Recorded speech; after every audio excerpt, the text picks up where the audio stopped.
Boa noite, gente. Boa noite. Para mim é uma alegria realmente muito grande estar aqui com vocês mais uma vez, compartilhando uma palavra. E a gente não é especialista, né, mas a gente quer expor aquilo que a palavra de Deus ensina para a gente sobre a nossa caminhada conjugal, que nada mais é do que parte da nossa caminhada com Jesus, né? Então a gente que é discípulo de Jesus quer imitá-lo em tudo quanto é área da nossa vida, e a relação conjugal é só mais uma dessas partes em que os princípios cristãos se aplicam à nossa vida. Talvez alguns estejam perguntando: cadê Monique? Monique não veio, né? Na verdade, ela me perguntou: já você vai falar sobre o quê? Eu falei: vou falar sobre a questão da soberba, da humildade. Ela falou: então não vou não, você vai falar sobre isso? Eu não vou. Brincadeira. A gente que é homem muitas vezes tem um problema muito, até maior do que a maior parte das mulheres com isso, com a questão da soberba, de a gente ceder e ter uma postura humilde na relação conjugal, e de que forma esse princípio cristão é precioso, é valioso para a nossa caminhada juntos como marido e mulher. Gente, eu quero, para a gente ter uma base aqui, um ponto de partida da nossa conversa nessa noite, pedir para vocês abrirem as Bíblias lá em 2 Coríntios, capítulo 12. É o texto da nossa meditação. Eu brinquei assim com o Monique, mas na verdade eu esqueci de explicar. Ela foi para uma festa de criança, com as crianças, então se ela não levasse as crianças nessa festa, ela teria um problema maior, uma encrenca maior do que se ela faltasse aqui. Então a gente optou por ela ir lá com as crianças nesse aniversário. Então 2 Coríntios 12, eu vou ler dos versos 7 ao 10. Então Paulo aqui não está falando diretamente sobre casamento, mas o próprio Deus estabelece para ele, em resposta à oração dele, um princípio muito valioso para a nossa caminhada conjugal. 2 Coríntios 12, do 7 ao 10. A gente vive numa cultura, na verdade, que exalta a assertividade, né? Que é essa nossa habilidade de falar com convicção, com firmeza. E as pessoas muitas vezes buscam uma posição, um status social superior, de superioridade sobre as outras. Isso é muito valorizado e há uma busca, então, cada vez mais por coisas do tipo empoderamento, né? Essas palavras hoje estão na moda, se falando sobre isso, empoderamento feminino. As pessoas então querem se sentir mais empoderadas, mais valorizadas, mais exaltadas, por que não ser francos e diretos? Essa é a sede de todo ser humano. Na verdade, Satanás, antes da sua queda, quis ser como Deus, quis ser exaltado, e com o ser humano não foi diferente. O homem queria ser igual a Deus, conhecedor do bem e do mal, estava em busca de ser como Deus. Essa é a sede auto-idolátrica de todo ser humano. E essa sede, infelizmente, é da nossa natureza pecaminosa.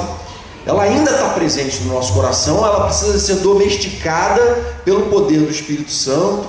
A gente precisa ser liberto dela, curado dela, e essa é uma obra do próprio Deus. E Paulo vai tocar exatamente num dos grandes paradoxos da fé. Paradoxo é essa figura de linguagem que duas coisas aparentemente opostas caminham juntas e se complementam.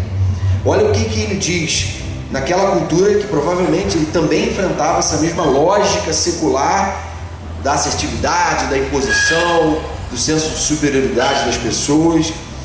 E ele, como apóstolo, diz o seguinte: gente, as revelações que Deus estava me confiando eram tão poderosas, tão grandiosas, que eu fiquei abismado com essas coisas. Essas coisas tem um risco tão grande de me tornar prepotente, soberbo e orgulhoso, que aí se dá o texto que a gente leu aqui, verso 7. Para impedir que eu me exaltasse por causa da grandeza dessas revelações, foi-me dado um espinho na carne, um mensageiro de Satanás para me atormentar. 3 vezes roguei ao Senhor que o tirasse de mim. Mas ele, o Senhor, me disse: minha graça é suficiente para você, pois o meu poder se aperfeiçoa na fraqueza. Vamos ler juntos essa frase do Senhor para Paulo? Minha graça é suficiente para você, pois o meu poder se aperfeiçoa na fraqueza. Portanto, eu me gloriarei ainda mais alegremente em minhas fraquezas, para que o poder de Cristo repouse em mim. Por isso, por amor de Cristo, regozijo-me nas fraquezas, nos insultos, nas necessidades, nas perseguições, nas angústias, pois quando sou fraco é que sou forte. Amém? Quando sou fraco é que sou forte. Minha graça te basta, porque o meu poder se aperfeiçoa nas fraquezas. Esse é um texto realmente, eu confesso, muito arriscado de se ler para casais, porque alguns já devem estar pensando aqui, sabia que Deus tinha colocado um espinho na minha carne, né? O mensageiro de Satanás, esse meu cônjuge, essa esposa que o Senhor colocou na minha vida, esse marido. Mas brincadeiras à parte, irmão, na verdade, há sofrimentos e lutas por que nós passamos que a gente encara como cilada do inimigo, ação do inimigo, mas que são nada mais nada menos do que permissões de Deus dentro de um propósito que Ele tem para a nossa vida. Pessoas que não enfrentam sofrimentos, que não enfrentam adversidades, que não têm desafios a serem superados, que não estão travando e superando lutas, não estão crescendo. Todos nós que estamos hoje casados, eu vou completar 15 anos agora, alguns já estão há mais tempo casados, não estão casados porque foram anos e anos de uma relação plena, de tranquilidade, de paz, e que deu tudo certo, mas foram pessoas que tiveram a mínima maturidade para superar as lutas, os desafios, os sofrimentos juntos. Foram pessoas que tiveram o mínimo de humildade para encarar as situações adversas da relação a dois. E muitas vezes então a gente vê que Deus não quer nos livrar do sofrimento, mas Ele quer atravessar conosco ao longo desse caminho, muitas vezes de luta, de dificuldades que a vida cristã representa, a vida na terra representa. A vida cristã tem as suas lutas particulares, porque a gente segue uma lógica superior. Então, Deus não atendeu ao clamor de Paulo. Paulo diz que por 3 vezes suplicou para que o Senhor tirasse dele o sofrimento, e ele não atendeu. A resposta de Deus foi: a minha graça te basta, o meu poder se aperfeiçoa na fraqueza. Eu não trabalho com super-homens, com super-mulheres, com super-heróis, com casamentos perfeitos, com pais e mães perfeitos. Eu trabalho com gente imperfeita, com gente fraca, com gente deficiente, com gente que nessa caminhada vai se reconhecendo muito falho, pecador, muito incapaz, muito insuficiente. Gente que está nessa caminhada consciente da sua própria ineficiência, da sua própria insuficiência. Salomão diz que há tempo para todo propósito debaixo do céu. Tempo de abraçar, tempo de afastar-se de abraçar, tempo de chorar, tempo de saltar de alegria, tempo de prantear, tempo de dançar. Então a Bíblia coloca para nós que há propósito para tudo que a gente vive aqui, mas a gente não quer viver o lado difícil, as lutas e os desafios. A gente reage mal a eles, a gente acha que a gente é vítima da existência, que Deus abandonou a gente. A gente só quer viver os aspectos positivos da vida, mas essa é uma leitura muito imatura, que infelizmente se tornou comum na nossa cultura, como a gente tem dito, hedonista, não é? Uma cultura que coloca no fim o prazer último da existência. Então, eu não posso sofrer, pare de sofrer. Quando o próprio Jesus diz: olha, no mundo vocês terão aflições, não pensem que vai ser fácil viver como cristãos no mundo. Mas esse mesmo Jesus disse: mas tenham bom ânimo, eu venci o mundo. Amém? Então a gente tem a consciência das lutas que a gente vai enfrentar, da importância delas, mas ao mesmo tempo a gente tem o consolo de que o Senhor está conosco, de que Ele venceu o mundo e de que em Cristo já somos mais que vencedores. Isso não é o triunfalismo, isso é uma consciência de que a gente serve a um Deus Todo-Poderoso. E nesse processo então, a gente vai aprendendo com as experiências difíceis e com aquilo que a gente supera juntos. Quanta coisa a gente aprende, como a nossa relação a dois cresce no meio das lutas. Paulo diz assim: todas as coisas cooperam para o bem daqueles que amam a Deus. Todas as coisas, Paulo, como assim? Tem coisas muito ruins que eu vivo e eu experimento. Mas Paulo está dizendo, até mesmo as coisas difíceis que a gente enfrenta, as aflições sobre as quais Jesus falou, cooperam para o nosso bem. Por quê? Porque aquele que caminha com Cristo, que tem o auxílio do Espírito Santo, aprende com essas coisas. Aprende nessa caminhada. Aprende, sobretudo, a enxergar a verdade com V maiúsculo, a enxergar as coisas como elas são. Aprende a abandonar o auto-engano, a auto-ilusão, a ilusão do casamento perfeito, o mito do casamento perfeito, ideal. Destrói, o cristianismo ajuda a gente a destruir essa ideia de que o meu cônjuge vai ser aquilo que eu vou fazer dele, eu vou conseguir pressioná-lo até que ele se molde às minhas imposições. E em Cristo eu vou amadurecendo e vou vendo que, apesar dos meus erros, a despeito dos erros dele, eu vou junto superar, perdoar, e para a glória de Deus, meu casamento vai prevalecer. Por isso esse tema, só os fracos prevalecem. O que a gente quer dizer com esse tema? A gente quase todo dia, ou toda semana, com uma certa frequência, ouve falar de algum casamento que não prevaleceu, que afundou, que não chegou ao fim, que não conseguiu levar o voto adiante. Mas a gente também está sempre ouvindo sobre casamentos que estão concluindo 20, 30, 40, 50 anos de casado. Casamentos que prevaleceram. E qual seria então essa diferença entre o casamento que prevalece do que prevalece? E eu diria que o casamento que prevalece, segundo a palavra de Deus, não é o casamento dos fortes, dos bons, dos superiores. Muito pelo contrário, o casamento daqueles que conseguem enxergar sua própria fraqueza e lidar com elas.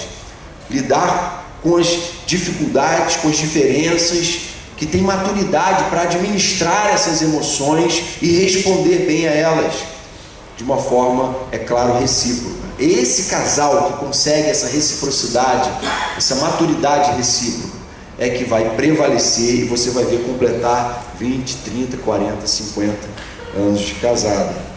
Então, a resposta de Paulo é que a nossa fraqueza pode nos auxiliar nessa vitória diária. Agora, essa fraqueza, irmãos, o que é essa fraqueza? A fraqueza tem um sentido aqui ou seja, de alguém que é humanamente despretensioso, A forte aqui é aquele que é humanamente pretensioso. Forte é alguém que se acha. É alguém que, por exemplo, não precisa de ajuda. É o forte. Nesse sentido aqui, da pretensão humana, que eu estou falando. Forte é alguém que, quando a casa estiver caindo, ele não vai vir conversar com o pastor, ele não vai procurar uma terapia de casal, ele não vai ouvir o conselho de amigos, não vai orar, não vai buscar na palavra resposta para a crise que ele está vivendo, porque ele é forte, porque ele é bom, porque ele se acha. O forte é alguém que não vai pedir perdão, porque ele está acima disso. Perdão é uma perda, eu estou certo. Eu é que estou certo, então eu não tenho que pedir perdão. É o outro que tem que se humilhar. Esse é o ponto de vista dos fortes, nessa perspectiva de Paulo. O forte é alguém que está determinado em vencer uma disputa, que está numa competição, que age de uma forma competitiva, que tenta se impor com essa assertividade, não é? Esse é o forte. O forte é alguém que está tentando controlar a relação, é alguém que está tentando moldar o outro, é alguém que tenta dominar o outro, é alguém provavelmente que jamais estaria aqui essa noite. Por isso, quem está vindo em Papo Família é gente que está falando, olha, eu sou fraco, eu preciso aprender, eu quero ouvir o que a palavra de Deus tem a falar. Esse já é um grande ponto importante para nós aqui. Alguém que está embebido dessa ideia jamais estaria aqui. Lembram da parábola do fariseu e do publicano? É uma boa ilustração para o que eu estou querendo dizer aqui com o forte e o fraco. O fariseu, ele se achava, dou o dízimo de tudo que ganha, jejuo 2 vezes por semana, eu não sou como os demais homens, olha como eu sou superior, como eu sou bom. E aí, irmãos, Muitos casamentos estão sendo destruídos por causa de gente forte igual o fariseu, de gente que se sente por cima, de gente que se coloca dessa forma numa relação. Agora o fraco é alguém que reconhece sua própria fraqueza. O fraco é alguém que está em busca de ajuda. O fraco é alguém que tem vergonha do modo como age, como agiu naquela conversa, no almoço, no café da manhã, naquela discussão, que depois cai em si, toma consciência do erro que cometeu, do modo como foi ríspido, grosso, mal educado com o outro. O fraco é aquele que erra com o filho, porque todos nós erramos muito com nossos filhos, e quando perde o equilíbrio, senta com eles e fala assim: olha, perdoa o papai, porque o papai errou, o papai passou do limite, não era para ser assim, isso não é o que Deus quer para a gente. Esse é o fraco. O fraco é aquele que, como o publicano, bate no peito e diz: Senhor, tem misericórdia de mim, porque eu sou miserável pecador. O fraco é alguém que não tem barreira para procurar o outro depois que errou e pedir: perdoa, eu passei do limite, eu errei, eu não devia ter dito aquilo, eu não devia ter agido daquele jeito. Não é assim que um cristão age. E a gente então precisa construir. Em suma, o fraco é o cristão de verdade, o forte é o falso cristão. O fraco é esse que entende o que Jesus disse quando falou assim: bem-aventurados os pobres em espírito, pois deles é o reino dos céus. Bem-aventurados os que choram, pois serão consolados. Bem-aventurados os humildes, pois eles receberão a terra por herança. Ou seja, pobres em espírito, os que choram, os que são humildes. O fraco é a figura do humilde, é a figura do cristão de verdade, de alguém que está tentando uma conciliação, de alguém que não se entrega ao mal e aquilo que o pecado está fazendo no sentido de destruir a relação. E aí Jesus então continua, Mateus 5, estabelecendo o padrão de felicidade e de sucesso do reino de Deus, que é muito diferente, na verdade oposto ao padrão de felicidade e de sucesso do mundo. Depois você lê com atenção esse texto. Esse texto das bem-aventuranças é o texto de uma boa relação conjugal, de uma boa vida cristã. E aí a gente tem que aprender então de que forma os fracos prevalecem. Algumas lições aqui. Primeira delas, os fracos prevalecem quando tem discernimento espiritual. Mais importante do que Paulo estar ali reconhecendo, ou mais importante até do que o próprio sofrimento que é usado por Deus para nos ensinar certas lições, é o discernimento espiritual que o Espírito Santo nos dá para a gente enxergar a coisa de um ponto de vista diferente, que não é o nosso ponto de vista, do eu idolátrico, auto-idolátrico, não é? Eu me amo, eu me adoro, eu acho que eu estou certo. É a gente conseguir ver as coisas e ler a realidade, ler as nossas próprias atitudes nas nossas relações à luz da forma como Deus vê. Analisar elas do ponto de vista bíblico, frio, racional, aquilo que a Bíblia ensina, os princípios da Bíblia ensina, e aplicar essas coisas na nossa vida. Isso é discernimento espiritual. Muitos cristãos sofrem porque não se veem debaixo da poderosa mão de Deus, não se veem nos seus relacionamentos conjugais debaixo de uma perspectiva do discipulado cristão, da imitação de Cristo. Não aprendem que o sofrimento, podem ter 40, 50 anos de casados e estão caindo nos mesmos erros, agindo da mesma forma, porque não estão agindo com discernimento diante do seu próprio sofrimento. O mérito de Paulo aqui é ele ter conseguido, pelo discernimento de Deus, a partir da voz do Espírito no coração dele falando: a minha graça te basta, porque o meu poder se aperfeiçoa na fraqueza. É nessa luta que você está vivendo hoje, nos conflitos que você enfrenta, que eu quero te fazer prevalecer. A grama do vizinho não é mais verde. O casal lá da igreja que está sempre se beijando, se abraçando na cantina, sendo carinhoso com os filhos, não vive esse mar de rosas o tempo todo. A gente tem essa ilusão. Muita gente já falou isso para mim: não, eu fico vendo no gabinete, eu fico vendo essas famílias aqui na igreja. A minha família não é assim, essa família o comercial de margarina. Aí eu sempre aproveito esse momento e falo, exatamente, nenhuma família é assim. Você acha que a família dos pastores é assim? Passa uma semana lá em casa, né? Vou canonizar a Deise. Bacana, sempre fala que vou canonizar a Deise. Monique com certeza também já estaria canonizada. Fatia a gente não vai falar, né? Porque aí tem que deixar o pastorzinho falar. O pastorzinho ninguém fala. Brincadeira. Então, gente, na verdade, Salomão diz assim, perdão, salmista, Salmo 90, verso 12, diz assim: ensina-nos a contar os nossos dias, para que o nosso coração alcance sabedoria. Desde a antiga aliança, você vê que já existe uma intenção, um movimento do servo de Deus no sentido de buscar sabedoria. O cristão é alguém que está em busca de discernimento espiritual. Não é alguém que sabe das coisas, não é alguém que tem todas as respostas. Isso é arrogância, né? O cristão é alguém que, quando é confrontado, fala: olha, eu quero alcançar um coração sábio, eu quero aprender com cada situação. Muitas vezes a gente vai falar: oh, realmente eu não sei, realmente eu estava errado, realmente eu estou há 20 anos defendendo uma ideia que não corresponde à verdade de Deus, e eu preciso aprender. Então, esse é o posicionamento cristão, é alguém que está em busca de um coração sábio, que o nosso coração alcance sabedoria.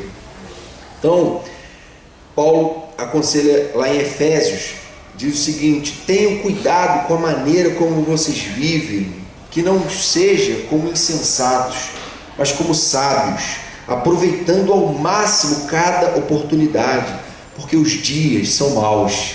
Paulo falou isso 2000 anos atrás. Imagina se ele vivesse hoje, né? Os dias são maus. Com certeza, por mais dificuldades, lutas, perseguição que eles passassem como cristãos lá no primeiro século, o casamento não era uma instituição tão decadente como está hoje. Na Grécia, antes deles, certamente chegou a ser, mas na cultura aí, judaica em que eles estavam vivendo, ainda não era. Esse desmoronamento, ele falou: os dias são maus, em dias maus em que você tem que o tempo todo ficar controlando o que teu filho está acessando no YouTube, vendo o histórico de exibição dele lá, controlando, toda hora policiando, vendo, orientando, brigando, administrando o tempo de uso de joguinho, disso, daquilo. Dias maus, que às vezes eu entro no computador que minha filha estava e eu olho assim, abro o YouTube ali, não foram coisas que ela acessou, mas todo tipo de lixo exposto ali para ela simplesmente dar um clique. E às vezes eu falo: filho, você está vendo isso aqui, a quantidade de coisa que o diabo colocou aqui para destruir a sua vida? Você tem que tomar cuidado, são armadilhas, essas coisas podem contaminar a sua alma, fazer muito mal para você, adoecer o seu coração. Nem adulto pode entrar nesses vídeos aqui. E a gente tem o tempo inteiro que ficar fazendo esse policiamento, porque os dias são maus. E se a gente não tiver sabedoria e prontidão, daqui a pouco a sexualidade dos nossos filhos está totalmente deformada, porque é isso que a cultura de hoje tem feito. A gente cada vez mais tem visto jovens, adolescentes chegarem na igreja já com a sexualidade totalmente deformada pelo pecado. Já deram vazão e liberdade para tudo quanto é fantasia, as mais impuras possíveis e absurdas. Jovens que muitas vezes carregam uma culpa e uma tristeza de coisas que fizeram no passado, e por mais que tenham se rendido ao Evangelho, não se sentem nem perdoados e nem purificados por Deus, mesmo que a gente diga: o Senhor já te purificou, já te perdoou. E ele fala: mas eu ainda não consigo me perdoar e me purificar. São os dias maus que a gente vive, em que há investidas pesadas do inimigo sobre as nossas casas, sobre os nossos casamentos, e a gente tem que ter muito temor a Deus, e tem que ter uma postura realmente de discernimento espiritual, e ter humildade para, discernindo isso, buscar ajuda. Eu lembro que a primeira vez que eu fui fazer terapia de casal, tem 10 anos mais ou menos, Marina, minha filha, estava com 10 meses de idade, isso foi em 2007, ou seja, fez 10 anos agora, e eu lembro que eu fui lá com o pastor Vanderlei e a Lúcia Andrada, uma terapia sistêmica que eles faziam. A gente começou a colocar algumas coisas ali que a gente estava vivendo na nossa luta, na nossa caminhada como casal, com um bebê de 10 meses, Monique se adaptando, voltando da licença maternidade, tendo que se adaptar a uma rotina, e eu também tendo que administrar o pastorado de uma igreja na época, e ao mesmo tempo administrar a rotina de um bebê em casa, agora não mais com a mãe 24 horas junto, que ela tinha que voltar para o trabalho dela e uma série de problemas aconteceram. Uma série de desajustes brotaram naquele momento. Desajustes de coisas que a gente não estava preparado. E ninguém está preparado até ter essa experiência, não é verdade? E aí 2 lições naquele momento foram muito valiosas. A grande discussão ali era quem está trabalhando mais, quem está fazendo mais, porque, enfim, eu estou fazendo mais coisa do que ela, aí ela, não, é eu que estou fazendo mais coisa, porque eu fico de madrugada dando peito, enfim, aquela discussão própria desse início, principalmente do primeiro filho, quem já teve sabe, né? Aí, gente, o terapeuta, o pastor Vanderlei, falou 2 lições ali que ficaram guardadas para o resto da minha vida, né, para a minha relação conjugal. Quem quiser anotar aí, aproveitar esse momento e anotar, depois também a gente vai publicar a mensagem, você pode anotar. A primeira delas, ele disse assim, olha, uma relação equilibrada não é aquela em que cada um faz 50% das tarefas, mas aquela em que ambos se sentem responsáveis por 100% das tarefas. Aquilo foi um choque para mim. Que isso? Mas a gente fez uma planilhazinha de tempo de que cada um vai cuidar da criança, vai cuidar da casa, da rotina da casa, e eu já estava quase chegando certinho, 50% cada um. E por mais que a gente tivesse ali cada um guardando seus 50%, o conflito continuava, não existia equilíbrio. Essa matemática não funciona na nossa relação a dois. Essa matemática de distribuição de responsabilidades, de tarefa, não funciona. E ele falou, a matemática que funciona é, Jonatas, você é responsável 100% pela sua casa. Monique, você é responsável 100% pela sua casa. Cada um de vocês, a partir de agora, vai procurar fazer tudo, sozinho. Combinado? Combinado. Acabou o problema. Acabou o conflito. Ou seja, não é que a gente passou a fazer, mas que a gente parou com essa competição, muitas vezes infantil, que a gente acaba caindo, porque a gente se sente vitimizado pela situação. Afinal de contas, eu estou aqui, ele está lá, ela está aqui, eu estou lá. E aí aquela discussão que não tem fim. Uma outra lição valiosa que ele deu, que na verdade foi a lição que inspirou esse tema aqui, foi a seguinte: no casamento, quando um ganha, os dois perdem. Só há vitória quando os dois ganham ou quando os dois perdem. Amém? No casamento, quando um ganha, os dois perdem. Só há vitória quando os dois ganham ou quando os dois perdem. Isso foi uma lição tremenda também para nós, porque a gente estava então vivendo nessa competição e ele falou: ó, não adianta, vocês precisam aprender a perder juntos, porque vocês vão ganhar muito. Em outras palavras, vocês precisam deixar que a graça de Deus baste para vocês no meio das fraquezas. Vocês precisam reconhecer as fraquezas de vocês, as limitações. Vocês precisam parar de tentar se impor. Vocês precisam parar de tentar se empoderar um sobre o outro, demonstrar superioridade, parar de ter uma postura altiva. Vocês têm que começar a ter uma outra postura, uma postura de alguém que está disposto a dar o braço a torcer, pedir perdão. Ah, mas e o outro? Ele fez ou não fez a mesma coisa? Isso não importa. O que importa é que o cristão vai estar com uma postura humilde, buscando retratação e reconciliação. Quando vem o segundo filho é outra etapa. É, exatamente. Ele teve 3 na vez só, isso aí não tem problema. Não tem problema, né? Depois que veio a segunda, começa uma nova jornada. Eu brinquei que, na verdade, as 2 vezes que eu procurei terapia de casal foi exatamente no mesmo momento. No momento que a mulher estava voltando para o mercado, para o trabalho dela, saindo da licença maternidade. Aí esse de novo foi um momento crítico que a gente precisou 4 anos depois voltar para a terapia de casal. Então, gente, vejam que o Evangelho trabalha no sentido contrário o tempo todo. Isso é o discernimento espiritual. Trabalha no sentido contrário ao mundo nesse sentido, né?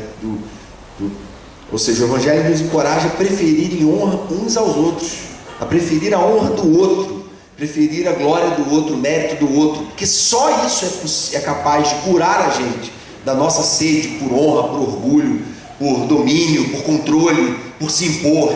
Só quando eu me esvazio e deixo o outro ser honrado. Diz assim, 1 Pedro 3, vou ler a partir do verso 1. Olha o que Paulo fala, é um texto talvez bem conhecido dos irmãos que já se reconhecem fracos, já têm procurado na palavra estudar as orientações bíblicas sobre o casamento, esse é um texto-chave para a gente entender o casamento cristão. Pedro diz assim, 1 Pedro 3,1: do mesmo modo, mulheres, sujeitem-se cada uma a seu marido, a fim de que, se ele não obedece à palavra, seja ganho sem palavras, pelo procedimento de sua mulher, observando a conduta honesta e respeitosa de vocês.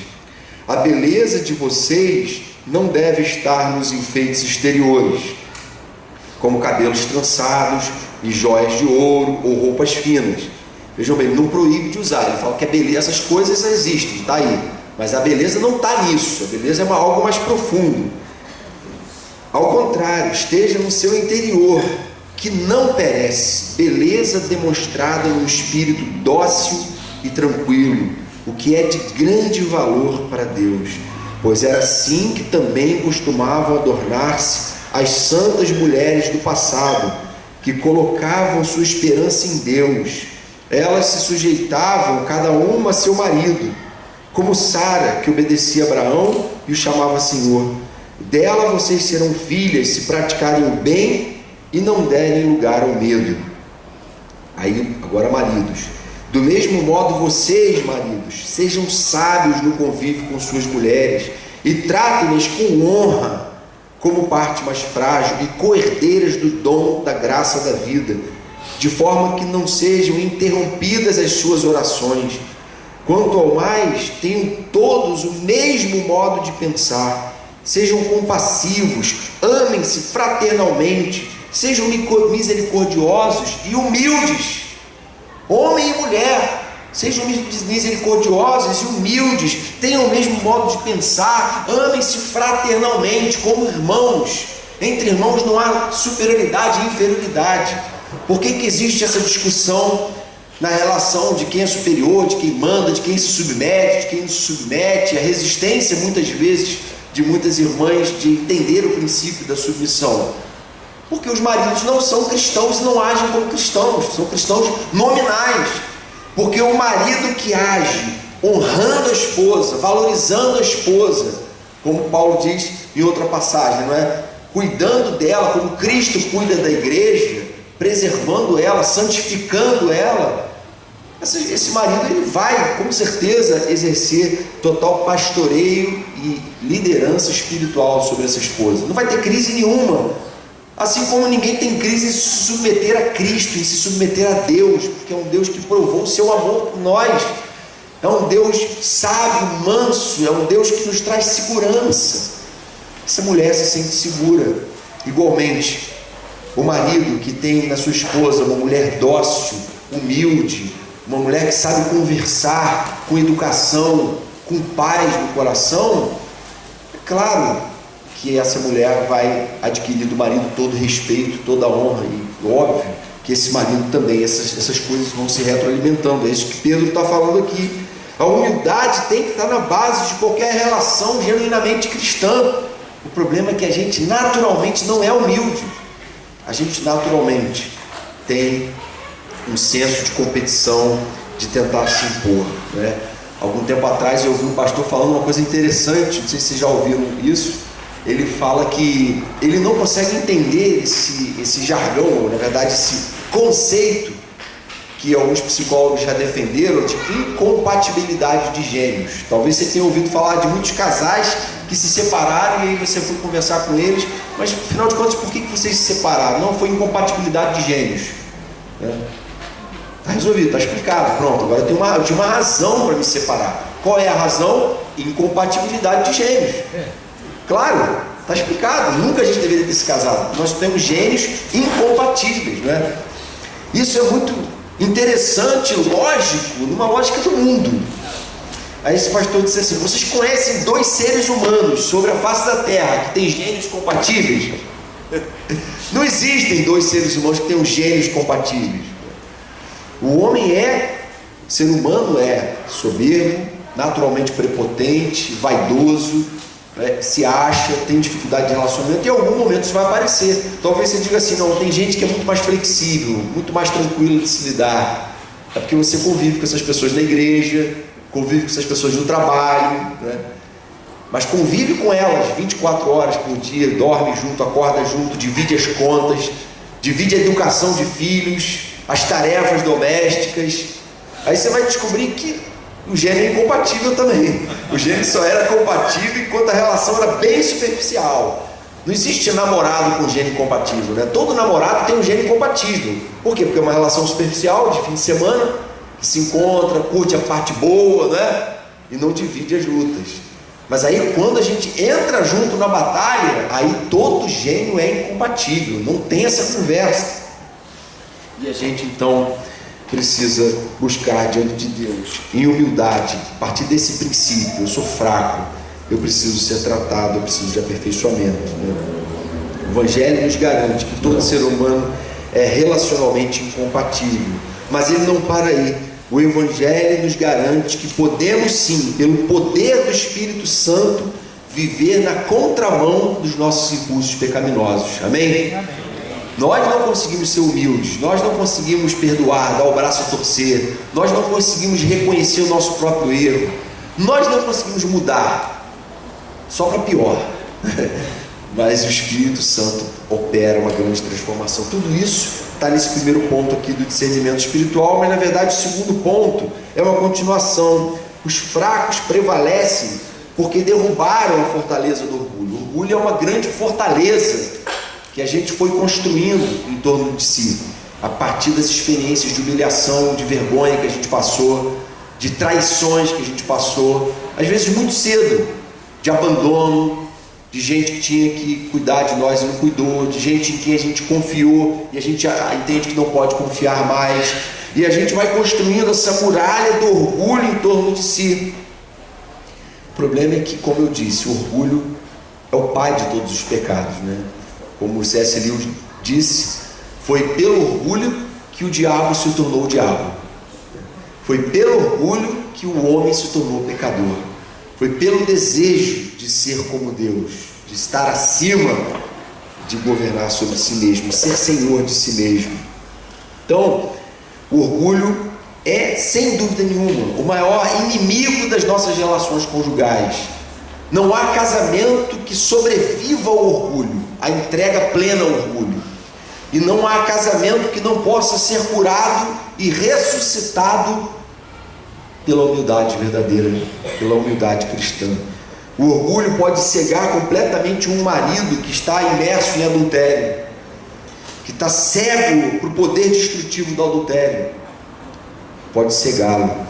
O orgulho pode levar uma esposa a desprezar o marido porque a renda dele é inferior à sua ou inferior àquilo que ela esperava que o seu marido tivesse. Coisas desse tipo. O orgulho pode impedir que pais peçam perdão para os filhos. O orgulho, gente, pior ainda, nos impede de orar. A oração é por excelência um exercício de humildade, não é verdade? Porque se eu já tenho, eu não peço, eu já tenho. Mas quando a gente ora, a gente pede a Deus. Por que a gente pede? Porque a gente não tem, porque a gente é carente, porque a gente está destituído da glória dele, porque a gente não sabe, porque a gente quer saber com ele como é. A oração é esse movimento de humildade. O vaidoso, o soberbo nunca vai orar, nunca vai se relacionar com Deus. O orgulho nos impede de procurar ajuda profissional, nos impede de procurar ajuda pastoral. O orgulho nos impede de nos submeter a uma relação de discipulado, em que o discipulador vai olhar nos meus olhos e dizer o que eu preciso ouvir. Me impede de participar de uma célula, porque ali eu vou conhecer a minha realidade familiar, e ali muitas vezes eu vou ser tratado, muitas vezes eu vou ser encorajado a partir do exemplo das pessoas que estão convivendo comigo ali. O orgulho impede tudo isso. O orgulho impediu que algumas pessoas estivessem aqui hoje, e o orgulho pode estar nos impedindo de aprender de coração as lições que essa palavra está nos dando aqui hoje. Se alguém que está aqui hoje ainda está totalmente embebido de orgulho, pode estar ouvindo isso. O que Jonatas está falando aí? Quando sou fraco, que sou forte? Não entendi o que Paulo está dizendo com isso. Que paradoxo doido é esse, né? Tem que ser humilde, não pode ser soberbo, não pode ser orgulhoso, mas o orgulho faz parte da vida humana. O orgulho é tão nocivo que Tiago chegou ao ponto de dizer que Deus se opõe aos orgulhosos. Deus não simplesmente se afasta dos orgulhosos. O orgulhoso não é simplesmente alguém que está se distanciando de Deus. É mais do que isso, é alguém que está sofrendo uma oposição de Deus. É inadmissível na lógica de Deus que eu e você hajamos com orgulho. Isso é completamente inadmissível. Uma das coisas que me deixou muito intrigado quando eu conheci, quando eu percebi na leitura da Bíblia, foi lá na oração dominical, na oração que Jesus faz e nos ensina, Pai nosso que estás no céu e tudo, e no final, o único ponto que ele retoma quando ele acaba a oração é o ponto do perdão. E aí ele termina a oração, amém, e diz assim: porque se perdoarmos aos homens as suas ofensas, também o nosso Pai Celeste nos perdoará as nossas ofensas. Mas se não perdoarmos aos homens as suas ofensas, tampouco o nosso Pai Celeste nos perdoará as nossas ofensas. Cara, eu fiquei escandalizado quando eu li esse texto, atento. Como assim? Então ele fez essa oração e agora ele está dizendo, estabelecendo aqui que quem não consegue perdoar e não consegue ter essa atitude, está sofrendo oposição do próprio Deus, tampouco Deus vai te perdoar. Como é que pode Deus, então, esse Deus de graça, de amor e de misericórdia, está impondo um limite? É verdade, está impondo um limite. Está dizendo, eu não admito que um de vocês não perdoe, porque eu perdoei uma dívida muito maior que vocês tinham comigo. Isso é simplesmente inadmissível. Eu não admito que alguém que se diz servo meu seja soberbo, seja uma pessoa arrogante, seja uma pessoa que não consegue pedir perdão, não consegue fazer o caminho de volta, não consegue pedir ajuda. É muito triste, gente. Às vezes a gente vê aqui que há pessoas que chegam para pedir uma ajuda pastoral, ou já com a carta de divórcio na mão, ou em vias do divórcio. Aí sim, começa a abrir o coração. Assim, já estava cada um morando na sua casa, né? Tudo já desandou, pronto, agora vamos procurar o pastor, né? Que agora o pastor Marcão vai fazer um milagre. Gente, é muito triste isso, porque isso evidencia a falta de consciência do que é a caminhada cristã, a comunhão cristã, ser igreja, ser família de Deus. A gente está aqui para se ajudar, para orar uns pelos outros, para ser sacerdotes na vida uns dos outros, para interceder uns pelos outros, para compartilhar nossas lutas na caminhada, certos de que sofrimentos iguais aos nossos estão se cumprindo na nossa irmandade espalhada pelo mundo. Não é isso que Pedro fala, quando ele fala da luta espiritual, fala, gente, o que vocês estão passando aqui, todo cristão no mundo inteiro está passando também. Você está com vergonha de quê? Procura ajuda, tenha humildade, coloque o orgulho por terra, coloque esse ego inflado por terra. Pessoas, um tempo atrás eu li um livro de um filósofo que ele fazia uma busca lá etimológica da palavra humildade. Ele dizia que a palavra humilde, na pesquisa dele lá, tinha a mesma origem da palavra humus, de onde se vem terra, né? Terra fértil, é o humus. Daí veio o ser humano, o humano veio daí, do humus, da terra. E também a palavra humor surgiu da mesma origem. Segundo esse filósofo, ele faz uma brincadeira falando sobre isso. Já viram que as pessoas soberbas dificilmente vão ter bem-humoradas, são pessoas mal resolvidas, mal-humoradas, e pessoas humildes invariavelmente são pessoas leves, pessoas de paz, pessoas tranquilas, pessoas que conseguem fazer o caminho de volta, pessoas que conseguem ser trabalhadas, que conseguem mudar, conseguem aprender todos os dias. Às vezes a gente tem uma noção assim, não, quanto mais velha a pessoa é, mais ela aprendeu com a vida, não é? Mais ela é humilde, mais ela é sábia. E aí Salomão confronta essa lógica. Na época de Salomão isso já era comum. Salomão, quando era idoso, escreveu Eclesiastes, no capítulo 4, verso 13, ele diz assim: melhor é um jovem pobre e sábio do que um rei idoso e tolo, que não mais aceita repreensão. O fato de você já tem 40 anos de casado, né? Já sei tudo, não sabe nada. Tenho 15 anos de casado, tem muita coisa que eu não sei, tem que aprender. Tem gente que tem 5 anos que pode me ensinar certas coisas, porque o que vai determinar o aprendizado não é o tempo de experiência, porque pode ser um tempo muito longo em que eu só fui reforçando noções e princípios errados. E em pouco tempo, as pessoas que estão debaixo de fato da orientação da palavra de Deus podem aprender princípios muito valiosos. É isso que Salomão está falando aqui. O rei idoso e tolo, por quê? Por que ele é tolo? Qual é a base da tolice dele? Ele não se deixa mais repreender, ninguém mais tem acesso a ele, ele está encastelado, né? Será que nós também às vezes nos fechamos, nos encastelamos, nos tornamos pessoas inacessíveis? Porque se isso aconteceu, há uma ruptura da comunhão cristã verdadeira. Eu, como cristão, preciso ser acessível, as pessoas precisam me acessar e eu preciso ser tratado. O que distingue o casamento que vinga do que fenece não é a força do casal, mas a sua fraqueza, a capacidade que ambos apresentam de se deixarem humilhar. Amém? Então essa é uma lição valiosa que a gente tem que aprender, que Paulo está ensinando aqui. Terceira, os fracos prevalecem porque neles repousa o poder de Cristo. A gente não podia concluir sem essa percepção, essa consciência que Paulo fala. Versos 9 e 10 ele diz assim: eu me gloriarei ainda mais alegremente em minhas fraquezas, para que o poder de Cristo repouse em mim. Por isso, por amor de Cristo, regozijo-me nas fraquezas. Gente, a gente aqui não está nessa tarde, final de tarde de sábado, início de noite, falando para um grupo social que está fazendo um evento social, meramente social, para ter alguma coisa para fazer. Afinal de contas, a gente não tinha nada para fazer hoje mesmo, né? Não é por isso que a gente está aqui junto, abrindo a palavra de Deus e conversando. A gente está aqui porque a gente é igreja, a gente é povo de Deus, e como povo de Deus e igreja, nós somos discípulos de Jesus. Se nós somos discípulos de Jesus, a gente tem que enxergar a nossa vida conjugal, assim como todas as áreas da nossa vida, debaixo de uma caminhada com Cristo.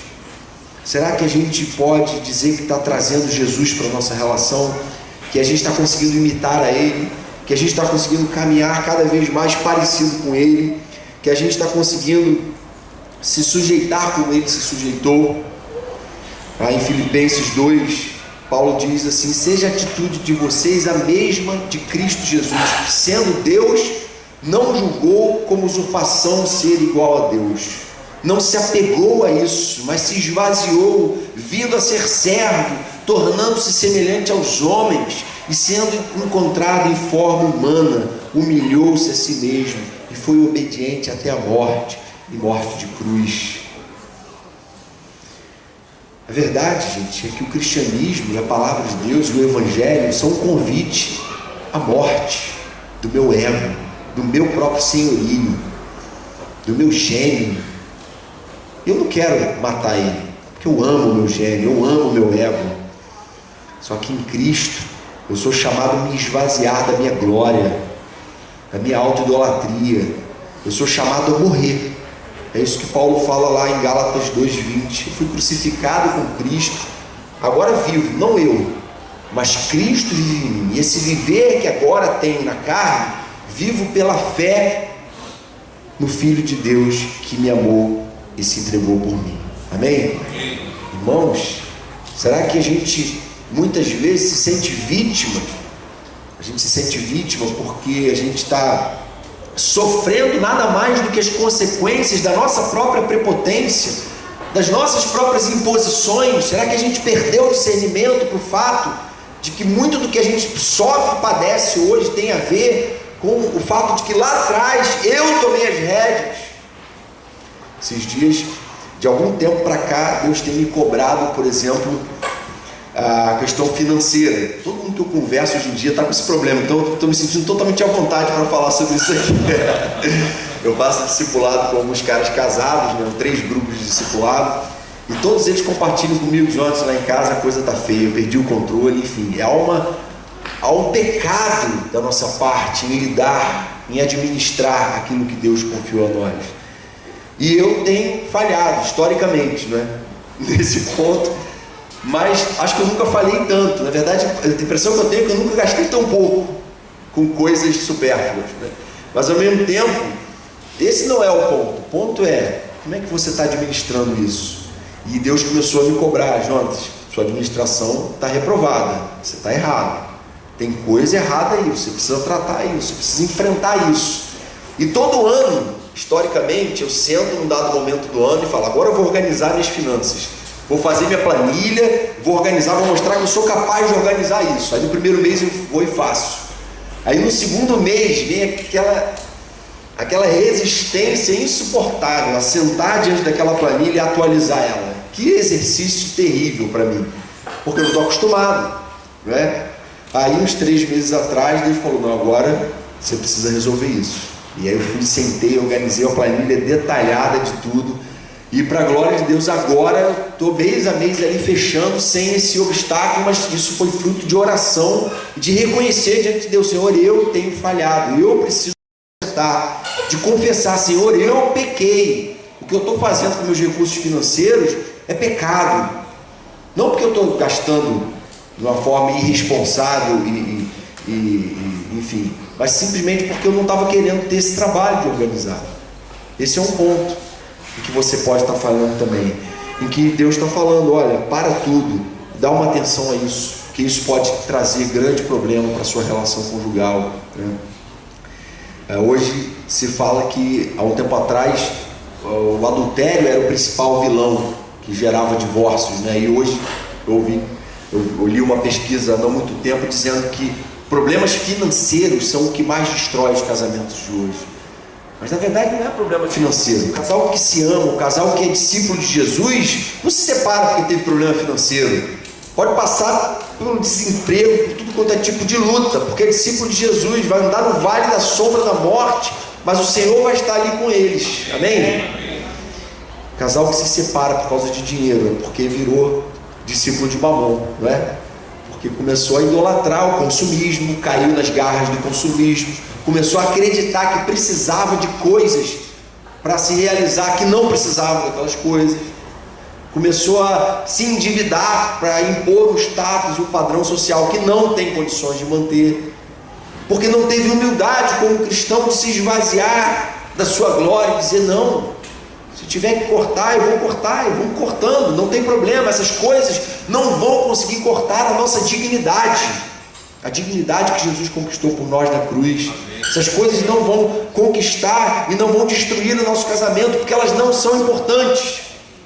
Às vezes eu brigo com o Monique diante de certas situações tensas e falo: Monique, o que é mais importante? A nossa paz ou essa coisa aqui que a gente está reclamando tanto e brigando por causa disso, né? Por isso, quando a gente tem que falar isso: peraí, o que é mais importante? É mais importante a gente ficar brigando por causa disso, ou a gente entender que isso não é importante para a gente? Importante a gente ter paz, importante a gente ter paz, então vamos ter paz, vamos seguir os princípios e os valores corretos. Dietrich Bonhoeffer disse uma frase certa vez que me marcou muito, né, que contrapõe exatamente essa lógica do bem-sucedido. Ele diz assim: a figura do crucificado desautoriza todo e qualquer pensamento orientado pelo sucesso. A figura de Jesus na cruz anula esse nosso ideal de sucesso, de empoderamento, de orgulho, de vaidade, de conquistas, de superações. A gente tem que buscar conquistas e superações, mas não para ficar alimentando uma vaidade insaciável. A gente tem que buscar essas coisas como meio de glorificar a Deus. E se Deus não nos der aquelas conquistas, amém, minha dignidade não foi em nada afetada, minha vida continua sendo dele, para a glória dele. Amém? Então a questão não é se nós somos ou não orgulhosos. Todos nós somos, todos nós temos sede de ser fortes, de nos mostrar fortes e superiores. Concluindo, a questão é: será que a gente vai deixar o Espírito Santo abater o nosso orgulho, tratar com a gente, nos fazer ensináveis, tratáveis, com o ouvido sensível, com o coração sensível, aberto a ouvir críticas, acatar e guardar no coração, mesmo que elas sejam amargas em certos momentos? Estamos dispostos a deixar Cristo moldar a nossa relação conjugal, a ser para com o nosso cônjuge como Cristo é para conosco, a reproduzir a atitude dele, os valores dele na nossa relação conjugal? E isso é básico. Então, para a gente não perder o hábito aqui, 3 aplicações para você anotar aí, a gente encerrar recapitulando o que a gente falou. Primeira aplicação: Casamentos que prevalecem são feitos de gente que se reconhece fraca. Não se iluda, né? Teu casamento não vai ser bem sucedido, não vai durar até que a morte nos separe, se você se sente forte, se o seu cônjuge está agindo como alguém forte. Não é. Casamento que prevalece é casamento de gente fraca, que se reconhece fraca, que está buscando ajuda, que consegue dialogar, porque não precisa impor a sua própria verdade pessoal. Segunda aplicação: casamentos só prevalecem quando destroem a fortaleza do orgulho. Nada mais daninho e destrutivo para o casamento do que o nosso próprio orgulho. Então, se a gente quer que ele prevaleça, nós temos que ser os primeiros a nos deixar confrontar e abater em humildade. Terceira aplicação: casamentos prevalecem quando ambos têm em Cristo o seu modelo de sucesso. Amém? Vamos fazer uma oração então nesse sentido?